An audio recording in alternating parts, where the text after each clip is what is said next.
যাদের জীবনে পাওয়ার কোনো আশা নেই আর হারিয়ে যাওয়ারও কোনো ভয় নেই, তাদের মতো সুখী এই দুনিয়ায় মনে হয় আর কেউ নেই। আর আমার জীবনের সবথেকে দামি জিনিস আমি হারিয়ে ফেলেছি জানো তো, সেটা আনন্দ, কষ্ট, দুঃখ সব সময় খুব মনে পড়ে। সে হচ্ছে আমার বাবা। বাবাকে অনেক ছোট বয়সে হারিয়ে ফেলেছি আমি আর ভাই। সেই জায়গাটা তো কেউ কখনোই পূরণ করতে পারবে না।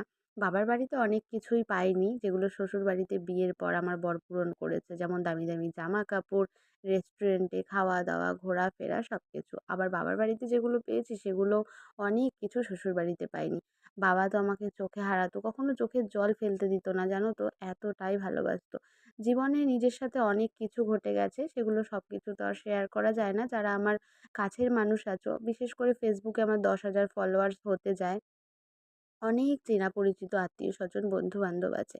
তোমরা কিন্তু সবাই আমাকে চেনো ভালো করে। আমার বাবার বাড়ির ফ্যামিলিকেও ভালো মতনই চেনো। কারণ সব ওখানকারই বেশিরভাগ আমার বন্ধু-বান্ধব, স্কুল ফ্রেন্ড সবকিছুই।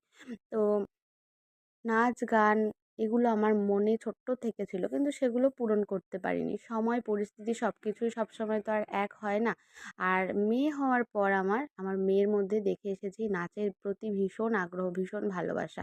তাই মনে হয় নিজের ভালোবাসাটা, নিজের ইচ্ছেটা আমার মেয়ে পেয়েছে, মেয়ের মধ্যে ভগবান দিয়েছে।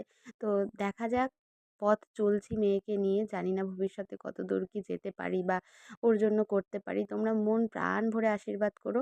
মেয়েটাকে যেন মানুষের মতন মানুষ করতে পারি, ভালো একজন মানুষ তৈরি করতে পারি, সঠিক জায়গাটা ওকে দিতে পারি।